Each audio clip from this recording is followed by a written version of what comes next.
Welcome back to episode 5 of Just F and Go Stories, I think. I hope you all checked out the TikTok that I also put out 2 weeks ago, like around the same time as the last episode of this came out. Part of it posted on Instagram, but the actual TikTok is 4 minutes long. It's a really interesting UFO story from East Texas, and I have kind of a Texas series that I'm going to do on TikTok. Just using this hand over and over again. I do have two. I kind of inadvertently fell into this weird Texan story thing. It's completely at random, but I will be putting out more, and I'm probably going to group them together. So make sure to follow Weekly Creep Adam on TikTok.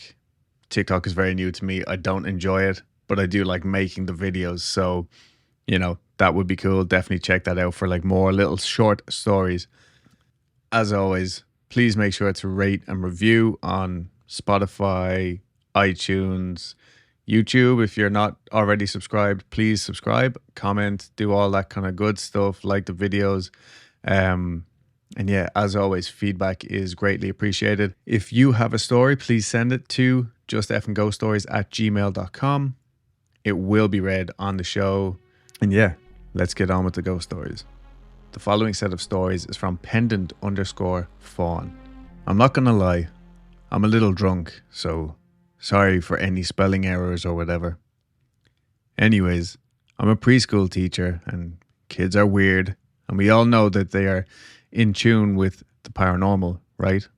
So this was my first year working in preschool as an assistant teacher. That part doesn't really matter, to be honest, but there's this one little girl that just started out. She's 3 years old. She doesn't get along with the other kids that well, but she talks to me a lot.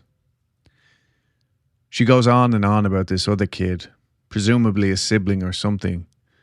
She talks about how they spend time together, play games, go to the park, and I'm like, wow, what a cute sibling relationship.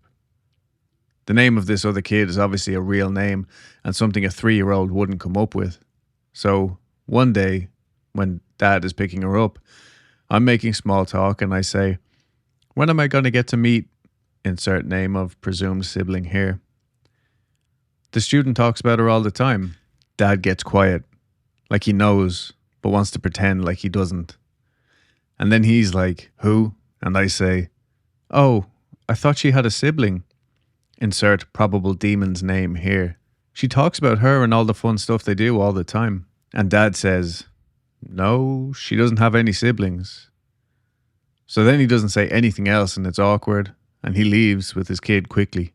The next day, I'm all curious, so I ask the kid what she's doing an art project, and I'm like, so who is insert name of satanic creature here? And she deadass stops what she's doing, goes blank-faced, looks at me with the most dead eyes I've ever seen in a 3-year-old and says, she's the girl who watches me sleep through my window at night. When I tell you I shit my pants. I asked her to draw a picture. I don't know if you know this, but 3-year-olds are ass at drawing pictures. So it was just a circle person with stick legs and arms and a triangle bow on her head. But that isn't all. I actually babysat this kid a few times. Her bedroom was on the 2nd floor of their house. There wasn't even a tree for anyone to climb up or anything. And I asked her if so-and-so still watched her sleep, and she said no.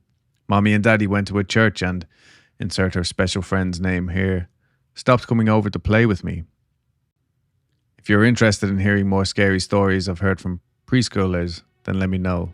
I have way more than just this. Story number 2. During COVID, the preschool where I worked stayed open, but it was a small place with only 2 classrooms, and a lot of kids didn't come in at that time. It ended up just being me and one kid a lot of days. So one evening, we're sitting on the floor playing and I say something to her with the doll I have or whatever, and the kid doesn't answer. I look up at her and she's not looking at me or at the dolls at all. She's looking over my shoulder, just blank-faced. My first instinct was to say, Haley? She didn't respond right away. There was a little spot of silence, but when she did, she looked me in the eye and said, your mommy is hugging you right now, and she wants me to tell you that she misses you. My first thought upon hearing that was to check on my mom because I was terrified. So I texted her asking if she was okay. I got a response right away, and she was. So I was like, okay, whatever, and tried not to think about it again. We keep playing, and a few minutes pass, and then the kid stops and says, Miss White, what does your mommy look like? I reminded her that she's seen my mom before when she picked me up one day because my car wasn't working. And Haley says, oh, I have seen your mommy. That wasn't your mommy then. I asked her who it was, and she said she didn't know. I really didn't want to ask any more because sometimes I worry the kids will tell their parents our conversations, and then the parents will think that I'm a crazy ghost enthusiast who's teaching their kids scary shit. Also, this kid never said anything like this before or after. It was super random for her. Preschool teacher story number 3. Honestly, when this one happened, I think the kid was just as freaked the fuck out as me. Hopefully he forgets this as an adult so it doesn't traumatize him. Anyways, I worked at a church preschool. This place was old, like 70 years old. So one day, my director comes to me. She's been working there for 40 years. She's a very dedicated lady. And she says, one of the kids I used to teach passed away, and the funeral is being held in our church building next week, so I'm not going to be around that day. So I comforted her and said I was sorry, but it was okay. The day after the funeral, I'm chilling with the kiddos, sitting on the carpet, and one of them asks me, Miss White, when is that new kid going to start coming here? And I asked, what new kid? We hadn't had any families tour the building for a while. So I asked him, and he said he saw a little boy walking around yesterday, looking in the doorways and watching the kids play. He thought it was some kid on a tour, but I told him, no one new came in yesterday, buddy. And he just said, oh, and looked freaked out, a child with sense for once. And if I hadn't been nervous before, this kid's face made me feel nervous. I don't know exactly what he saw, but it seemed like it might have been something a little more than just seeing a new kid playing in the doorway. Anyways, the day continues as per usual. I stayed late that night because the cleaners couldn't come in, so I did it instead. So I'm doing my thing, just finished cleaning, and I was turning off the lights when I hear the distinct sound of a child talking, and my stomach drops. My first thought is, holy shit, did I miscount and lose a kid? So I call out, hey, who's there? And it gets quiet. Now it's a little spooky. So I think, okay, maybe I imagined it or heard someone outside. Mind you, it's dark and cold outside because it's winter, and it's not like we have some casual visitors just walking by this late with their kids. But we make up whatever narratives we need to help us sleep at night, you know? So I continue doing my thing, getting closer to the church building that's connected to the preschool by an open hallway, and I hear it again, louder. The little kid chit-chattering away, and it's definitely from inside the dark church building where all the lights are off. So I say my fucking prayers because I know I have to check and make sure that I didn't forget a kid because that's my job. So I walk over there. My butt is clenched so tight and the church is looking scary as hell. The talking stops and I flip on the lights, check every little corner and room like a madman and book it out. I'm not religious, but I was thanking the Lord for that being the end of it, because if I had had the displeasure of actually seeing something, I would have simply passed away.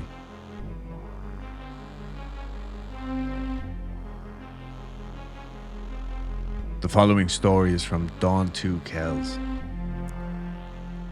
A bit of backstory. The back room in my dad's house is definitely haunted. All 3 of us kids have stayed in the room at one point or another. All of us have seen this little girl ghost who passed in the house, and we've all experienced weird things also. It's an old house in an old part of town. Homes had been built back in the early 1900s. This house had been remodeled, and the back half was added after the fact. I was young, around 21 or 22. I had split with my husband and was staying at my dad's with my oldest child, at the time my only child. My sister was over on a weekend evening. I'd put my daughter to bed around 7:45 or 8 p.m. She was 9 months old at the time, and she was sleeping in a playpen in the back bedroom that we were both staying in. We were sitting on the back porch talking. I went back to check on my baby, and she was gone. I freaked out, obviously. My sister came rushing into the room. We looked under the bed, we took the playpen pad out, took all the blankets out, flipped the entire playpen over and shook it. We looked all over the house and outside the bedroom window, under the bed, in the closet. We removed the bedding from the queen-size bed that I slept in, behind the chair, behind the dresser, inside the dresser. We looked everywhere, even places that made no sense, but she was nowhere to be found. She was old enough to crawl around and maybe pull herself from her playpen, but not yet walking or talking. She had never pulled herself from her crib or playpen before either. Once she realized there was no chance she could possibly be anywhere in that room, we got my dad. He ran in, clearly upset at the thought of his baby granddaughter having gone missing from his home. The playpen had been broken down and tossed to the side by my sister and I while searching for my baby. It was still that way when we left the room, crumpled up with the pad having been tossed underneath and upside down along with the blanket in the corner of the room. When we ran back in with my father, everyone in hysterics and crying, he simply walked over to a fully set up playpen and picked my baby up, still wrapped in her blanket and sound asleep. He turned to us and said, "She's right here." He looked at us like we'd lost our minds. My sister and I looked to one another knowing damn good and well that the playpen wasn't set up when we had left the room. We had torn it apart looking for my little girl. There was no way that even if we hadn't torn the playpen apart that she wouldn't have woken to the sounds of our screaming and crying and frantic searching. We had yelled and called for her, begging her to wake up and cry or make any noise at all so we could find her. There was no TV or radio on in the house. There was nothing but silence. She had not been there before. I know without a doubt that my baby girl was missing. My sister and I have spoken about this many times. We have never in 10 years been able to figure out how this could have happened. We both remember it as clear as day and know that she wasn't in that house. My dad doesn't and wouldn't speak about it back then and has never spoken about it since, but he clearly felt something was off because he sat up in a chair in the back room with a gun and watched us girls sleep throughout the entire night and into the morning. He's not the type of man to react strongly to anything. Pulling a gun out isn't something he does for any reason other than to use it. I think he believed, as much as my sister and I believed, that my daughter was not in the room that night.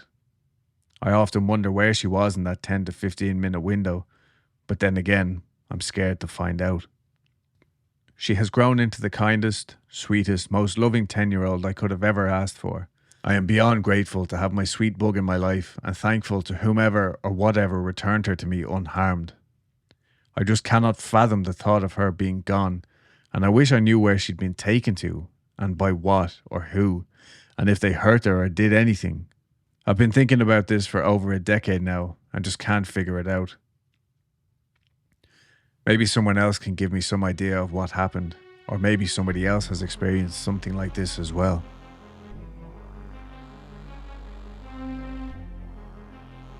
This next story is from Double Maintenance 880. My farm has been in my family's name since 1798. It was built on a Native American burial ground. I know that's always what people say, but I'm 100% serious. All throughout my childhood, I've heard stories passed down from my ancestors. Stories like our livestock disappearing, names being called from the tree line. You know, the normal ghost stories you get told by the campfire. I always thought they were just that, stories. But something happened yesterday that changed my mind completely. While I was trying to sleep, watching Seinfeld, like I always do, the dog started to go crazy, which is pretty normal, but then I started to hear whimpers as soon as the scream started. It was like no scream I have ever heard. It was high-pitched and low-pitched at the same time. I immediately grabbed my 12 gauge and ran outside as fast as I could, but then everything just went still. No screaming, no barking. Even the cicadas had stopped chirping. It was the most terrifying quiet I have ever experienced. I turned on my phone light and started scanning the perimeter of the dog pen when I noticed whispering from the tree line. It was a weird whisper, like it was beckoning me to come closer, but it was in no language that I could understand. As any sane person would do, I immediately ran inside, and locked the doors and double checked that the windows were all locked. As soon as I got inside, all the noises started again. The cicadas, the dogs, everything was normal. As I went upstairs though, I had a terrible feeling of being watched, and I just couldn't sleep. I haven't slept since then, and I'm terrified of what may happen again tonight. Someone, please tell me what's going on.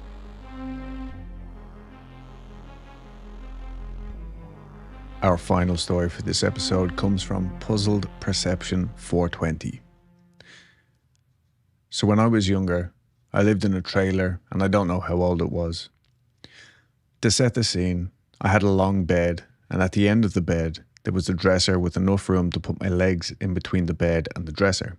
The door to my room was also connected to the living room. I like to draw, so I would sit at the end of the bed and draw on the dresser. I remember that on the day this event took place, I was little and wanted to stay home all day, but my dad wanted to go to Walmart. I was kind of mean about it, but I ended up going with him. I believe around 20 minutes later, when me and my dad were shopping, my mom called, really panicked, and asked my dad if I was with him, and then asked if she could talk to me. I don't remember what she told me over the phone, but I remember I was worried because it sounded like she had been crying. When I got home, she told me that she was vacuuming and had gone into my room. She looked over to the end of the bed where I would usually be and said that she saw something that looked exactly like me sitting and staring forward at the wall.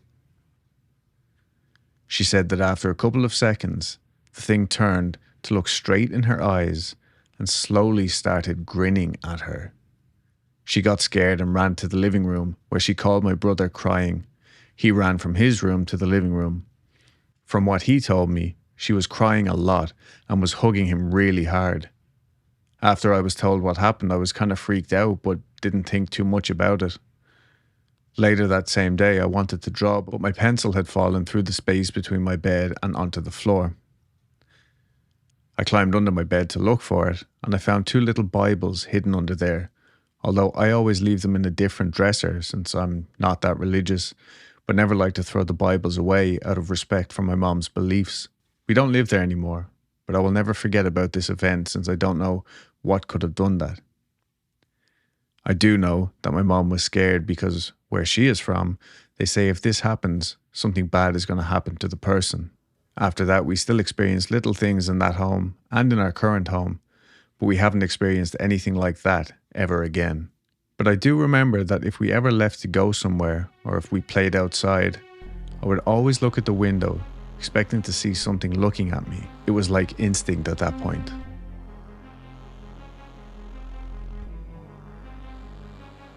Thank you all very much for tuning in for, what did we say this was? Episode 5.